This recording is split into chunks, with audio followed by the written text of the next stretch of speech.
muy buenas tardes a todos. Bienvenidos a esta sesión temática del agua, llamado Desafíos y Brechos en el Tratamiento del Agua.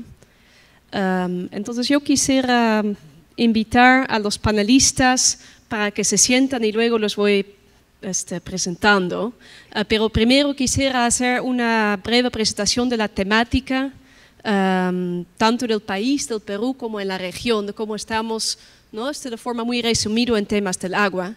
Bueno, en cuanto al Perú, es muy conocido que hay una distribución desigual casi por la naturaleza, ¿no?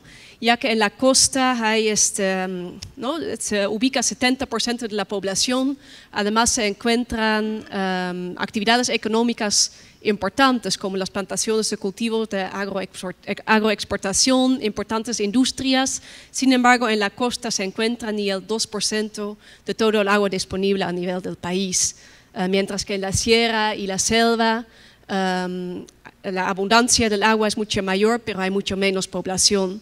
Y además existe una distribución desigual en el tiempo, ya que en la sierra, que también provee agua a la costa, la época de lluvia, si hay suerte, solamente son 4 años, ¿no? De noviembre a marzo, y el resto del año es seco.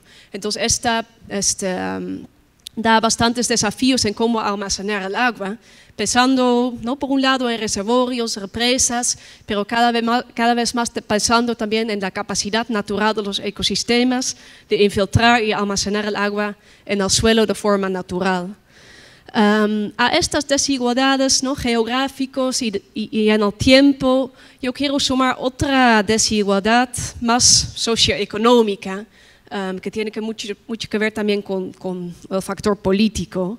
No, en primer lugar, hay una desigualdad entre la ciudad y el campo, ya que en las áreas rurales 30% de las familias todavía no cuentan con sistemas de agua potable mejorados y menos con saneamiento, mientras que en la ciudad estamos, ¿no? Mejor en este sentido. Esta cifra se reduce a 10%. Sin embargo, si vamos viendo dentro del espacio urbano, también encontramos una desigualdad importante, ya que justamente es la población más pobre, más vulnerable, que no tiene acceso a la red pública. Y irónicamente son los más pobres que por eso pagan más por el uso del agua, ya que lo tienen que comprar de vendedores privados, ¿no? De cisternas. Entonces pagan 10 veces más o menos, y muchas veces el agua es de dudosa calidad. Entonces a estas desigualdades, ¿no? Naturales y socioeconómicas se suman importantes tendencias que hacen aún más grande el desafío, como el cambio climático, la degradación ambiental, temas de urbanización, ¿no? Ya que Latinoamérica es la región más urbanizada del mundo, 80% de la población ya vive en ciudades. Y bueno, expertos dicen que si seguimos por este camino, ya en el 2030 la demanda del agua podría exceder la oferta en un 40%.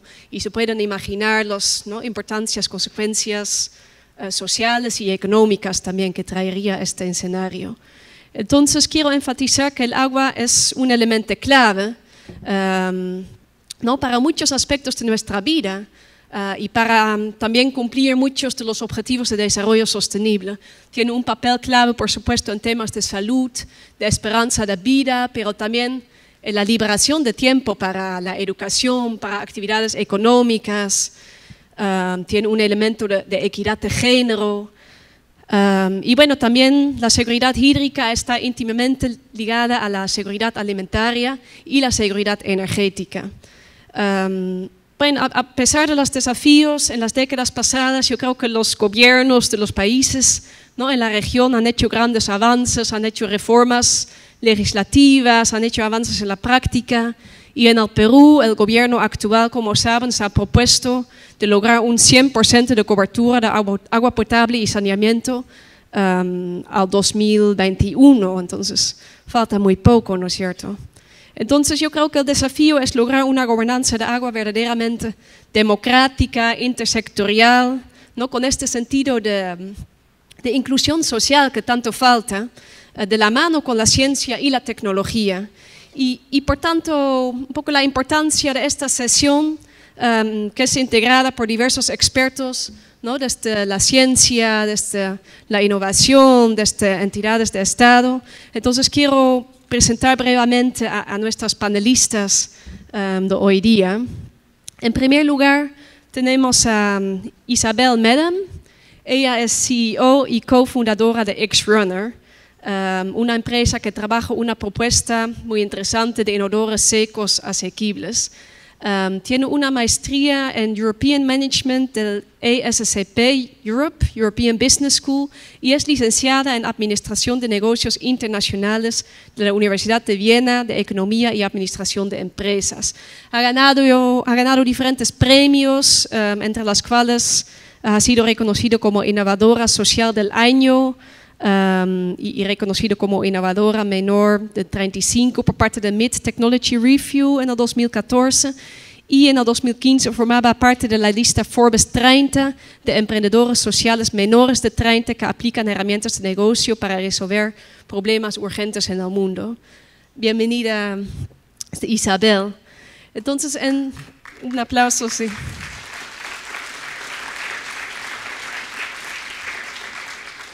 Entonces, en segundo lugar tenemos a William Anaya Hilario. Él es coordinador del área de gestión operativa de calidad de los recursos hídricos de la Autoridad Nacional del Agua. Es doctor en Ingeniería Ambiental por la Universidad Nacional Federica Villarreal, con una maestría en el mismo tema de esta universidad. Ha laborado en varias instituciones públicas y privadas, entre las cuales la ONG CARE Perú, en proyectos de saneamiento, en el Ministerio de Interior, el Ministerio de Transportes y Comunicaciones en temas vinculados al medio ambiente, y ha estado varios años en el Ministerio de Vivienda, Construcción y Saneamiento, encargado de temas medioambientales. Muy bienvenido, William. Un aplauso, por favor. Y en tercer lugar tenemos a Mauricio Córdoba. Él es fundador de FairCap, que es un laboratorio que desarrolla proyectos de innovación para resolver desafíos sociales, tecnológicos y ambientales, siendo el primer producto un filtro de agua para situaciones de emergencia y para países de bajos ingresos. También ha ganado una serie de premios como el Humanitarian Innovation Fund, Grant 2017, POC 21 Innovation Camp, entre otros más. Es un gusto tenerte, Mauricio. Bienvenido. Y como último tenemos la presencia de Bram Willems. Él es vicepresidente del Centro de Competencias del Agua, CCA, y director del programa Agua Andes. Él es doctor en Ciencias con mención en Física por la Universidad de Leuven de Bélgica, y licenciado en Física por la Universidad Nacional Mayor de San Marcos. Entre otros, se ha desempeñado como profesor en la Facultad de Ciencias Físicas de la Universidad de San Marcos y en la Facultad de Ingeniería Agrícola de la Universidad Nacional Agraria La Molina. Y en la actualidad dirige una serie de proyectos de investigación y formación académica vinculados a la seguridad hídrica, alimentaria y energética. Bienvenido, Bram. Un aplauso, por favor. Entonces, antes de pasarles la palabra a nuestros panelistas, quiero explicar brevemente cómo se vincula un poco esta sesión a los objetivos generales del Congreso.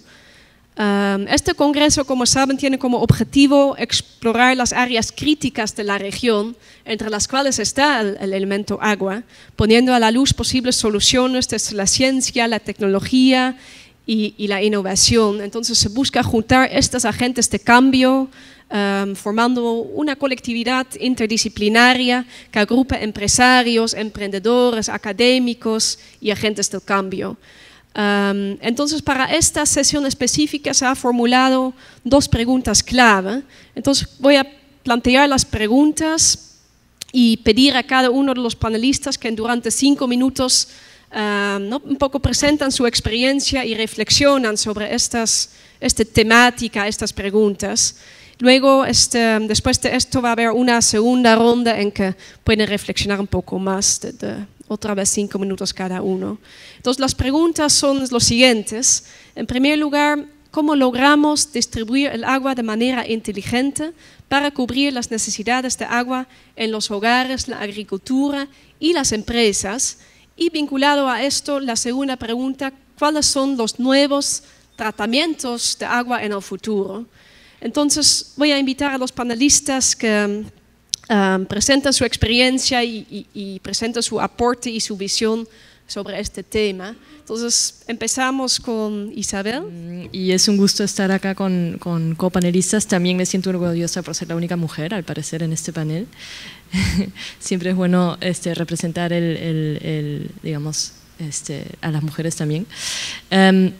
Lo que yo hago es, he creado una compañía que se llama Xrunner, es un emprendimiento social que se dedica a llevar saneamiento a lugares de bajos recursos en Lima, sobre todo. ¿Por qué? Porque hay millones de personas que viven en lugares donde no hay agua, no hay desagüe, no hay infraestructura básica. Entonces ellos para ir al baño lo que tienen que usar normalmente es un silo, que es un hueco en el suelo. Eso es algo que tiene efectos muy graves en la salud, en la dignidad de cualquier persona y en las comunidades en general, porque significa que comunidades enteras básicamente son focos infecciosos. Entonces lo que nosotros hemos hecho es hemos desarrollado un sistema que resuelve ese problema de una forma inmediata y sin agua, con el compromiso de los usuarios pagar por este sistema. El sistema consiste en la instalación de un baño, un inodoro seco, que no es más grande que esta silla sobre la cual estoy sentada, es más chiquita en verdad. Se puede poner en cualquier parte de una casa, no necesita agua, no necesita instalaciones, no necesita nada, simplemente lo usas y le echas, en vez de agua, le echas acerrín. Y una vez a la semana nuestro camión, con una cancioncita, pasa por la comunidad y recoge los desechos, como la basura. Y eso nosotros nos lo llevamos a una planta de tratamiento que tenemos y convertimos lo recogido en compost, que al final se puede usar para plantas, jardines, lo que sea.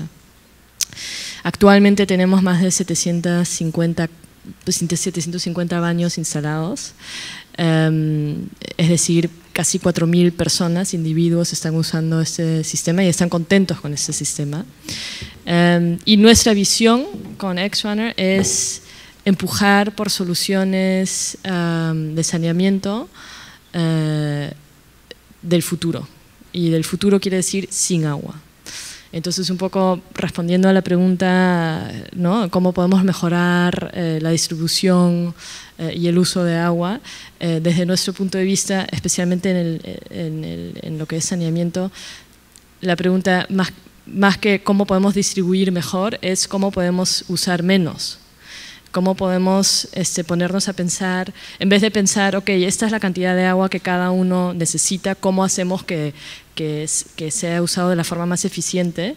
Nosotros decimos, en realidad hay que cuestionar eso, porque es cierto que todo el mundo deberíamos de estar usando un baño que gasta 7 litros de agua cada vez que jalamos la palanca, o quizás podamos deshacernos de eso completamente.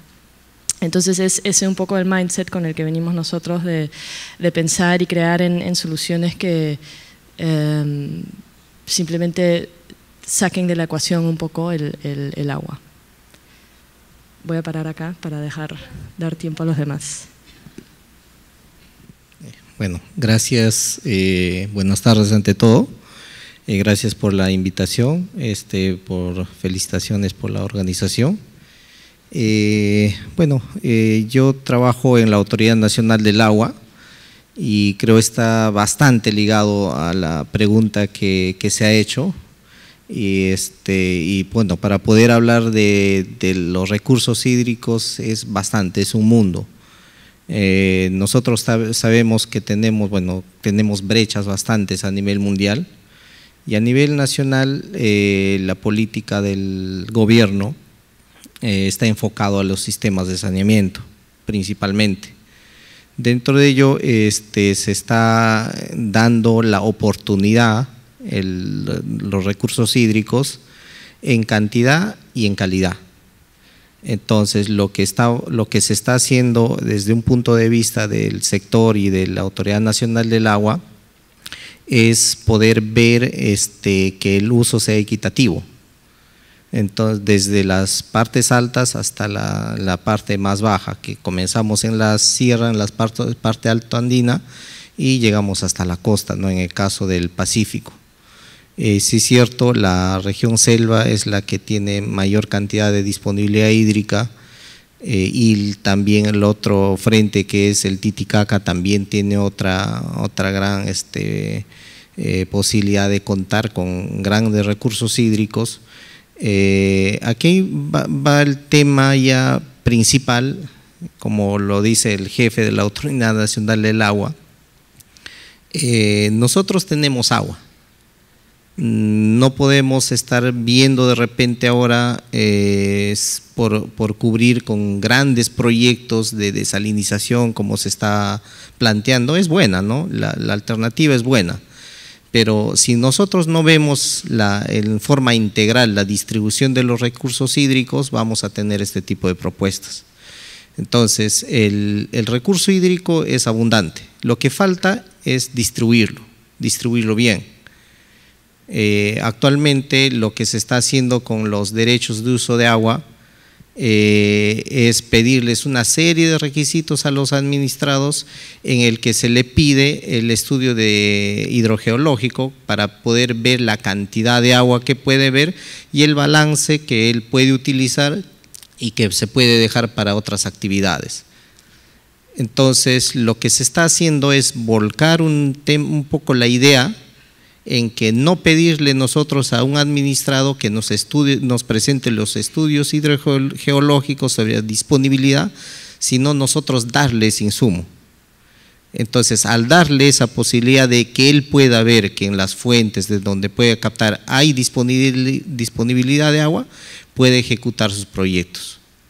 Entonces, la respuesta de repente a la primera pregunta es la distribución del agua es un proceso que ahorita nosotros estamos regulando y queremos dar a todos los administrados este recurso en calidad y en cantidad. En el tema de calidad, lo que estamos haciendo es hacer un tema del monitoreo o la vigilancia, que lo llamamos, dentro de las 159 unidades hidrográficas que cuenta el Perú.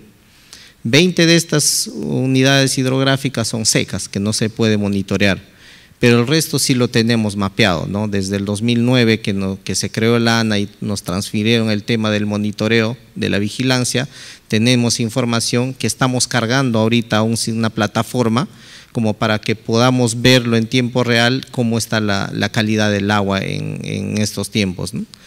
Y respecto a la segunda pregunta sobre los sistemas de tratamiento, una política también del gobierno y a lo que estamos apuntando y lo que estamos haciendo es ver el reuso de las aguas.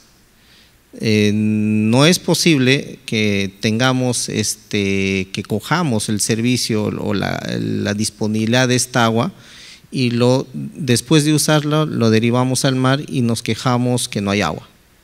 Entonces, el agua sí hay. Lo que falta, como les digo, es la distribución. Lo que se está pidiendo ahora, lo que se está proponiendo es hacer sistemas de reuso en el que las agua potable, que es con el que se riegan los jardines, las calles, los parques, ya no sean utilizadas para este fin, sino estas aguas residuales que vamos a tener la mayor cantidad de distribución y mayor cantidad de usuarios con este servicio, ¿no? El proyecto FERCAP nace en la selva de Tambopata, en un viaje visitando un proyecto de reforestación, donde nos dimos cuenta que no podíamos beber el agua de los ríos porque estaba contaminada en el medio de la naturaleza. Estaba contaminada con restos biológicos y también con restos químicos. Como saben ustedes, la minería en el sur bota el mercurio en los ríos, Y en lugares tan vírgenes como la selva del Perú, no puedes beber el agua de los ríos, ¿no? Es algo muy paradójico. Eso va a pasar en muchos lugares en el mundo, ¿no?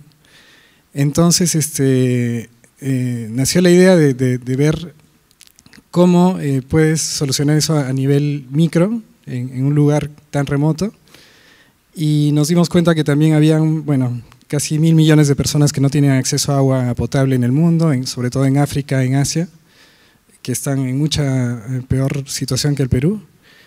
Y de ahí salió la idea de hacer algo muy pequeñito que pueda ser enroscado en una botella de plástico y puedas beber agua de un río, de un lago, de un pozo, de la lluvia, sin tener cólera, sin tener sedimentos. La parte química sí es un poco más complicada, pero al menos la parte biológica sí se puede solucionar, ¿no? Y hacerlo a $1, ¿no? Que sea de muy bajo coste para poder dar acceso a gente que no tiene recursos económicos. Este proyecto nace sin ningún tipo de experiencia, en realidad, no soy ni ingeniero, ni biólogo, ni químico, pero en ese proceso bueno, nos dimos cuenta de que hay mucha tecnología que ya existe, ¿no? Actualmente lo que vamos a utilizar es una membrana que se inventó hace 40 años y te das cuenta que si tú le preguntas a una persona cómo se purifica el agua, no te va a saber responder. O sea, el agua es algo tan importante y nosotros no sabemos cómo se purifica, ¿no? Entonces ahí te das cuenta que hay una brecha muy, muy grande de información, de conocimiento de la tecnología que ya existe y que puede solucionar un problema tan importante, ¿no? Ese fue un aprendizaje bastante fuerte y es algo que me gustaría compartir, porque sí existe la tecnología, a veces no es un problema tecnológico, sino es un problema más social, un problema más político a veces. En el Perú ya no hay tanto el problema económico, porque hay presupuestos, etcétera. Pero eso, ¿no? Yo creo que la solución a esta diferencia o a esta brecha que hay entre regiones, entre la selva, la costa, donde está la mayoría de la población, pasa por reconocer que la tecnología existe, lo que sí se necesita es una inversión en infraestructura, ¿no? Y creo que el gobierno se ha hecho bastante esfuerzo en los últimos años, pero viendo hacia el 2025, por ejemplo, viendo un informe de la Universidad del Pacífico donde ves que la brecha de infraestructura en agua y saneamiento es como de 2.000 millones y de banda ancha es como de 30.000 millones, ¿no? Entonces, si bien se invierte mucho dinero, tampoco es que sea tanto como para solucionar un problema tan básico. Pero aquí no nos damos cuenta de eso solo cuando hay un problema como lo que hubo durante el Niño, ¿no? Entonces, ese tipo de emergencias sí son importantes para que nos demos cuenta de la importancia, de que hace falta mucha inversión en infraestructura y eso debería ser una prioridad hacia el futuro, ¿no? Y bueno, más o menos ahí un poco lo que existe. Yo también creo que hay un problema de distribución, pero también de calidad. O sea, ¿cuántas personas de nosotros tomamos el agua del grifo, ¿no? Del caño? Y eso pasa en muchísimos países de Latinoamérica. En México, por ejemplo, como en el Perú, hay una disponibilidad de 90 y tantos % de agua potable en las casas, pero nadie la toma. Es el mayor mercado de agua potable, agua embotellada en el mundo, más que Estados Unidos y más que Europa, ¿no? Entonces sí tenemos agua, pero no es potable al 100%. Yo nací en Arequipa y en Arequipa la calidad del agua la verdad no es muy buena. Muy poca gente la toma directamente del caño, la tienes que hervir, ¿no? El sabor que tiene es a cloro. Entonces no es que así tengamos agua potable, en realidad no es que la bebamos todos, ¿no? Y ese es un punto que también hay que considerar. Existen tecnologías, existe de bajo coste también. El proyecto que nosotros estamos realizando es abierto, o sea, es colaborativo, no tiene una patente. Existen un montón de tecnologías ya existentes para solucionar este problema, pero falta eso, ¿no? La importancia, o sea, darle más importancia al tema del agua y invertir en infraestructura, ¿no? Bien, mi nombre es Bram Willems y yo soy director general del Centro de Competencia del Agua. Es un centro Yo soy de formación físico, entonces cuando uno habla, ¿qué hace un físico en el agua, en el Perú? Bueno, era mi único medio de subsistencia para hacer ciencia y no morir de hambre, ¿no? Porque digamos que en el Perú hacer ciencia en otras cosas es un poquito complicado. Hemos generado este centro de competencia al agua, como un centro articulador entre la empresa, el gobierno y la academia. Lo que pasa es que cada uno de estos tres actores y las comunidades tienen sus propias dinámicas, sus propios objetivos, sus propias prioridades y cada uno tiene su propia manera de ser incentivado, ¿no? Es decir, si uno se pregunta cuál es el incentivo de un funcionario público, es cumplir con las metas que se establecen y consumir el presupuesto que ha sido asignado. Eso es parte de los indicadores que se ve. Si uno le pregunta a un investigador cuál es tu forma de verte premiado, bueno, muchas veces el investigador espera que caiga la manzana para encontrar una ley, ¿no? Y para cuando eso ocurra ya pasaron muchas cosas, y cuando uno pregunta a un empresario lo mismo. Entonces con centro de competencias es un poco llenar esa brecha, esa oportunidad, y generar proyectos que articulen estos sectores, pero aterrizando en aspectos muy concretos. Producto de ello, por ejemplo, tenemos un programa que es el primer MBA en gestión integral del agua, es decir, formar los gestores del agua, ¿no? Porque el gestor del agua de alguna manera es un gestor que tiene que desenvolverse en tres niveles de complejidad, ¿no? Por un lado estás en un entorno que es la cuenca ya de por sí es un sistema complejo, donde tienes múltiples actores que interactúan y hace uso de un recurso que es el agua. El otro nivel de complejidad que interactúa un gestor del agua es su organización misma, cada organización es un mundo complejo y la interacción entre la organización y las otras organizaciones que forman parte del entorno de la cuenca complejizan mucho más. Esto me lleva un poco a pensar dentro de esta conferencia, de lo que estamos hablando. La innovación en el agua no solamente es la innovación tecnológica, existen las soluciones, existen múltiples soluciones. A veces la diferencia hace que no toda solución es aplicable en un problema específico. Tenemos problemas globales, pero las soluciones son locales. Cada locación, cada problema tiene su necesidad de solución. Y eso implica también que los que gestionan el agua tienen que entender esos niveles de complejidad. El agua no solamente se resuelve tecnológicamente, no solamente se resuelve económicamente, también hay que ver la parte política, la parte social, la parte cultural, las diferentes dimensiones que vienen. ¿Cuáles son los valores del agua? ¿Cuáles son los valores del agua asociados con el ecosistema? ¿Cuáles son los valores del agua asociados con la salud? ¿No? Entonces, si nosotros observamos nuestro país, que es sumamente heterogéneo, y ahí está también gran parte de su riqueza, todavía estamos en una cultura de despilfarro del agua, a pesar de que es un recurso, de que se nos está reduciendo cada vez más o agotándose en la medida que crecemos como población, crecemos como industrias y crecen las necesidades y por los mismos polos atractores que son las ciudades de las costas, ¿no? Hacemos que 60% de nuestra población viva en las zonas donde no hay agua, ¿no? Es decir, en el Perú, si lo ponemos en cristiano, 6 de cada 10 personas viven donde hay muy poca agua, que es la costa, y 8 de cada 10 soles son producidos acá. Ese es, digamos, el aporte de las regiones con falta de agua al Producto Bruto Interno es alrededor del 80%. Para recapitular un poco, ¿no? Isabel presentó su propuesta de inodoros secos más como una solución a esta desigualdad que existe y los problemas de salud, ¿no? y falta de inclusión que hay en el agua y saneamiento. Con este sistema, ¿no? de inodoros secos, recojo y reciclaje de los heces haciendo compost. Entonces es un ciclo bien completo, ¿no? También Mauricio presentó, ¿no? una tecnología, una innovación, ¿no? el tema del filtro del agua para situaciones de emergencia, para, ¿no?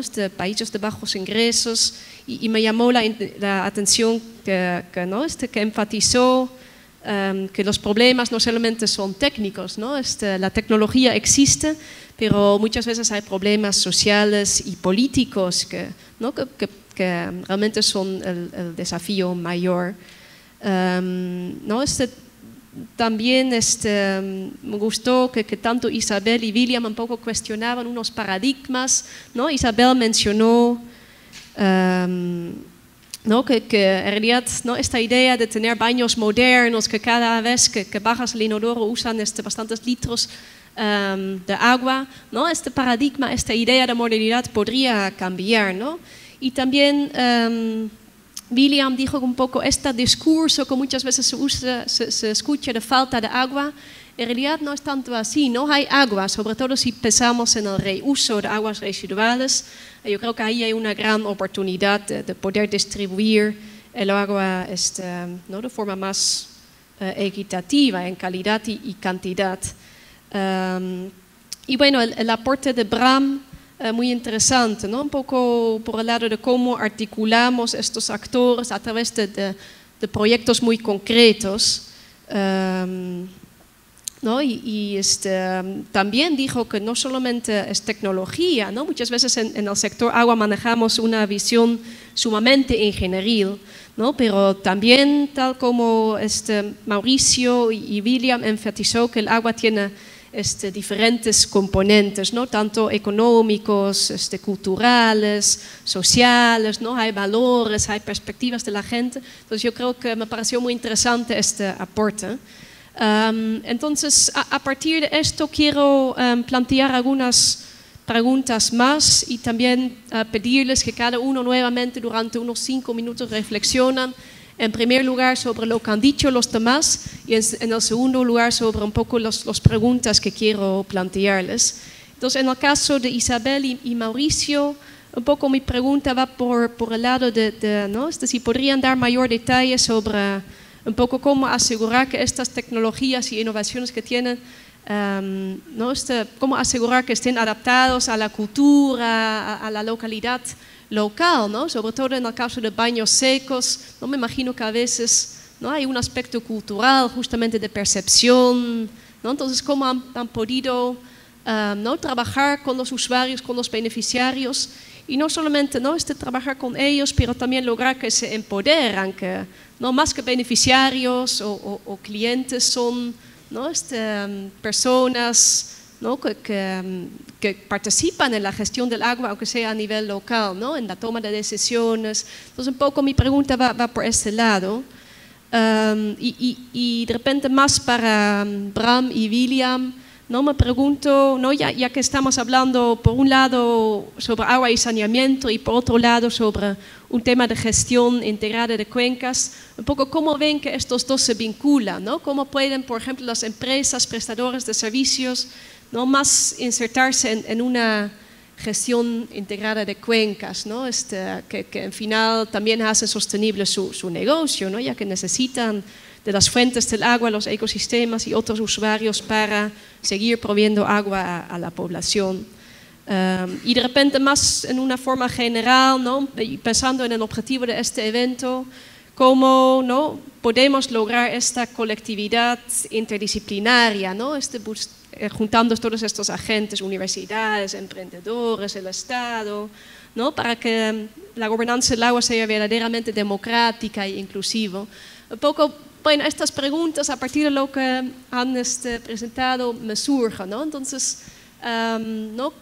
Invito a cada uno de repente, ¿no? En el mismo orden, que pueda reflexionar un poquito sobre uno o más de estos temas. Entonces, no sé si hay alguien que quiera empezar. Mauricio. Vale. Sí. Bueno, el proyecto FERCAP es colaborativo, es decir, que muchas personas han participado y en ese sentido, la segunda parte de la pregunta es sí nos gusta ver que haya colaboración entre empresas, laboratorios, universidades, y creo que esa es una forma de encontrar soluciones que sean de bajo coste, accesibles a todo el mundo y que puedan evolucionar, ¿no? Las soluciones porque son abiertas. ¿Y cuál es la primera parte de la pregunta? Era? bueno, a nivel local un poco cómo estos proyectos se vinculan a la cultura, a la localidad, y de repente, no sé si les he mencionado, pero también me pregunto cómo coordinan ustedes con las ETS, ¿no? Las empresas que tienen dentro de sus competencias brindar agua y saneamiento a estas poblaciones. Sí. En el caso de FERCAP, el producto ha sido diseñado pensando en el usuario, por eso es que se diseñó para que pueda ser colocado en cualquier botella de plástico, sea de Coca-Cola, de agua, para que sea universal, ¿no? Que sea fácil de usar, que sea naturalmente, o sea, sea usable naturalmente, ¿no? Como si fueras a beber una botella de agua, y podrías estar en una inundación y coger agua de cualquier lugar y beberla directamente. Ahí sí hay un tema psicológico porque el agua es totalmente turbia y te la bebes y está purificada, pero dentro de todo se ha tratado de ver ese tema, ¿no? Que sea bastante fácil de usar. Inclusive podría haber una solución que se pone en un bidón de agua, como los de San Luis, estos grandes, que va conectado el filtro, entonces tú simplemente sirves agua limpia poniendo agua contaminada por arriba, ¿no? Yo creo que la parte social también es importante que los padres vean que los niños toman agua limpia, por ejemplo, porque al menos he visto en la sierra, la gente puede tomar el agua directamente de un canal y los mayores no se enferman fácilmente porque ya tienen bastantes, bueno, la parte inmunológica está bastante desarrollada, pero los niños son los que más sufren, ¿no? Entonces yo creo que sí, cómo hacer que esto sea más accesible y sea más usable o utilizable, es eso, ¿no? La parte educativa, tratar de que los niños sean los que, o que los padres hagan esto por los niños, ¿no? En nuestro caso, bueno, como se imaginarán, el baño no es un lugar que ni yo, nadie de nosotros lo va a compartir así abiertamente con gente extranjera que viene a preguntar cómo te gusta el baño, cómo quisieras que sea. O sea, es un tema un poco difícil para entrar, pero lo que nosotros hicimos es pensar realmente en una solución que nosotros también quisiéramos usar. O sea, desde un inicio siempre dijimos, yo no voy a instalar un baño o vender un sistema que en realidad a mí me da un poco de nervios. Yo tengo que estar, yo también quisiera, si el baño que yo le ofrezco a las personas no es un baño que yo quisiera tener en casa, no me voy a poner a venderlo. ¿Por qué? Porque creo que todos entendimos en un momento que en realidad no hay tantos temas culturales, sino simplemente te gusta tener un baño limpio, sí o no, a todo el mundo le gusta. O sea, no es como que algo que lo tienes que aprender o no lo sabes, sino en realidad a todo el mundo le gusta tener un baño limpio. Entonces con ese mindset dijimos, ok, entonces vamos a desarrollar algo que sea lo más cercano que podemos llegar a un baño como los que me imagino que hay aquí. Entonces, por eso, por ejemplo, el inodoro seco que ofrecemos es un inodoro hecho en Suecia, del líder de baños secos a nivel mundial, y se parece realmente a un inodoro normal. Entonces, con eso ya hemos hecho que las personas esperemos, tengan pocas razones estéticamente por las cuales decir, en realidad no me gusta, no quiero esto. Esto se parece muy para gente pobre, porque nuestra visión no es que esto sea algo solamente para los hogares de bajos recursos, sino para todos, en diferentes formas, y ya se tiene que adaptar, ¿no? Pero esto no es una solución, y no queremos que parezca tampoco para las personas una solución ya para ti, porque estás viviendo así, ¿no? Sino es una solución digna, y por eso también cobramos por el servicio, porque decimos, si tú quieres, es tu decisión tener esto. Yo no voy a ir y decir esto, yo sé que esto es lo bueno para ti, úsalo, si no, si no quieres, no quieres, y si sí quieres, pagas por esto. Y pagando por este servicio también creamos una relación muy de transparencia, porque las personas se sienten con todo el derecho de criticarnos y de exigir, ¿no? Y nosotros nos sentimos obligados a actuar como empresa, en el sentido de tratar de tener buena atención al cliente, siempre ir mejorando el producto, o sea, nunca quedarte con eso de que yo ya sé cuál es la idea, ¿no? Entonces todo eso hace que el sistema sea visto, esperamos, por nuestros usuarios como un sistema que ellos han decidido tener y que les convence por las razones que nosotros presentamos, pero también que ellos ven a la hora de usarlos. Ahora, para un futuro, nuestra lucha un poco es hacer que también los agentes, las organizaciones governmental, nunca sé cómo decirlo en español, gubernamentales, abran su mentalidad un poco y se atrevan a pensar de forma diferente. No quiere decir que tienes que aceptar todas las ideas locas que hay, pero realmente quizás incluso ser el impulsor de ideas nuevas. Y eso es algo que quizás, como la última pregunta, que era un poco cómo hacer para coactuar, trabajar, yo creo que todos no tenerle tanto, uno, miedo a cosas nuevas, y dos, tampoco siempre pensar que la cosa que vas a encontrar va a ser la invención para siempre, sino atreverse a probar diferentes cosas, pero probarlas, y probarlas a gran escala, y si no funciona, no funciona, se prueba algo nuevo, pero atreverse a probar y no siempre estar con ese miedo de ya encontrar algo que desde el inicio va a funcionar para todos. No, se va a tener que probar. También, sí, no quiero hablar demasiado porque además ahí hay como una luz y un reloj, entonces le paso el micrófono, pero eso, resumiendo, diría que es eso, o sea, uno, realmente entender que tenemos mucho más en común entre todos que no, especialmente cuando son cosas básicas. Entonces, y lo otro es atreverse a probar y realmente probar varias cosas diferentes para el futuro. Se hablaba sobre qué relación tiene sobre los sistemas de saneamiento con la gestión integral de los recursos hídricos. En realidad está bien relacionada, estrechamente relacionada, ¿no? Nosotros, desde el momento de que hacemos la disponibilidad del recurso hídrico para el sistema de abastecimiento, ya estamos comprometidos. Pero ¿cuál es el problema, por decirlo así? Que son los vertimientos, los que generan la mayor cantidad de contaminación, se podría decir, dentro de los sistemas de los recursos hídricos.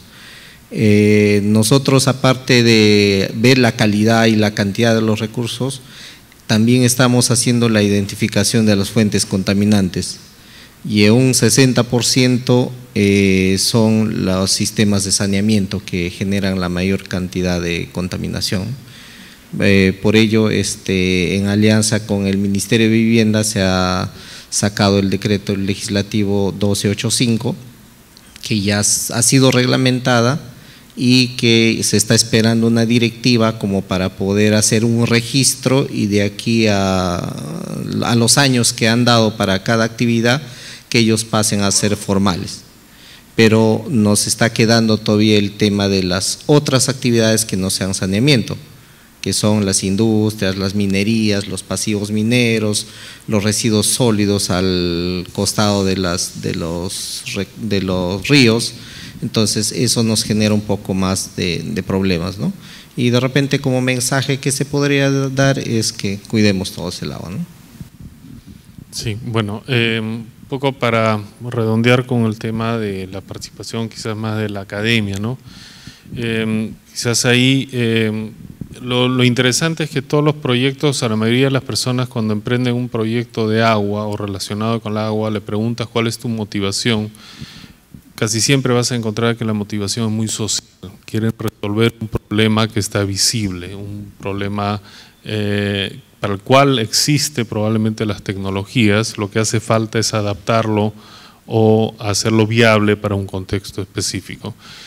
En el caso peruano ha habido en los últimos años, digamos, bastantes mayores oportunidades para acceder, por ejemplo, a financiamiento, tanto como programas de Innovate como programas del mismo Concitec, que abren una puerta de oportunidades. Y digamos que el Perú es un país, por mismo hecho de que tenemos esta escasez, esta distribución muy asimétrica en el recurso, esta heterogeneidad, esta diversidad de climas, de ecosistemas.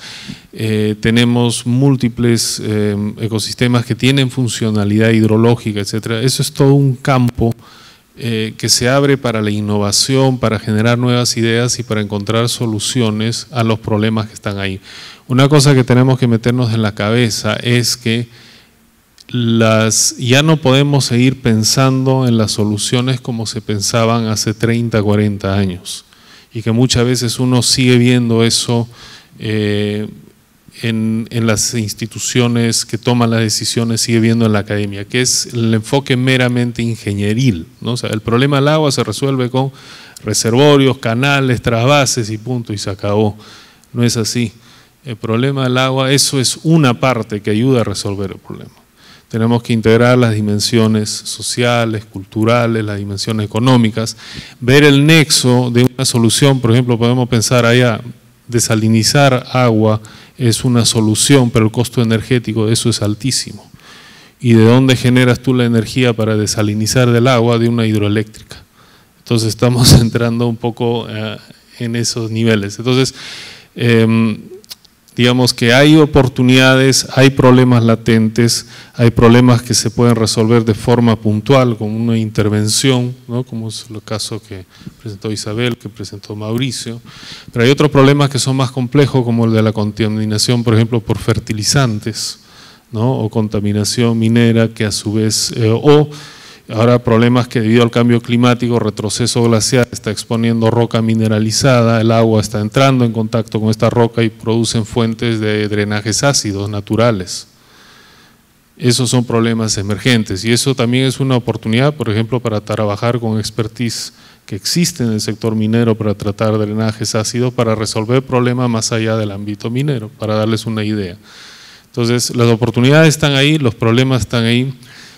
Y de alguna manera tenemos que empezar a ver el agua no solamente como algo de la perspectiva de la abundancia, de que siempre existe, sino ya es un bien económico, es algo del cual va a depender fuertemente nuestro desarrollo. Lo hemos visto hace unos meses cómo nos ha impactado, ¿no? El fenómeno del Niño, varios puntos en el PBI de pérdida que hemos tenido. Y es un mundo sumamente interesante para emprender también, valga la redundancia, emprendimientos sociales que a su vez van acompañados con nuevos modelos de negocio. Bueno, muchísimas gracias, Bram, y gracias a todos. Bueno, para cerrar esta sesión, creo que ha estado sumamente rica la discusión. ¿No? Nos hemos dado cuenta de la importancia del agua para el desarrollo, ¿no? Pero también de la complejidad, ya que el agua no solamente es tecnología, no solamente es infraestructura, ¿no? Pero tiene que ver con elementos financieros, políticos, culturales, sociales, ¿no? Y además hay una variedad de actores a nivel de cuenca, ¿no? Que tienen un interés en el agua. Hemos escuchado, ¿no? El tema de mineros, empresas energéticos, los usuarios, ¿no? En barrios marginales, que es otro actor que hay que atender. Entonces la distribución del agua solamente se puede dar desde una visión integrada, intersectorial que promueve la Autoridad Nacional del Agua y que promueven cada uno de ustedes desde, ¿no? sus organizaciones. Entonces no me queda nada para agradecer a nuestros panelistas y agradecer también a cada uno de ustedes por estar presente. Un aplauso, por favor.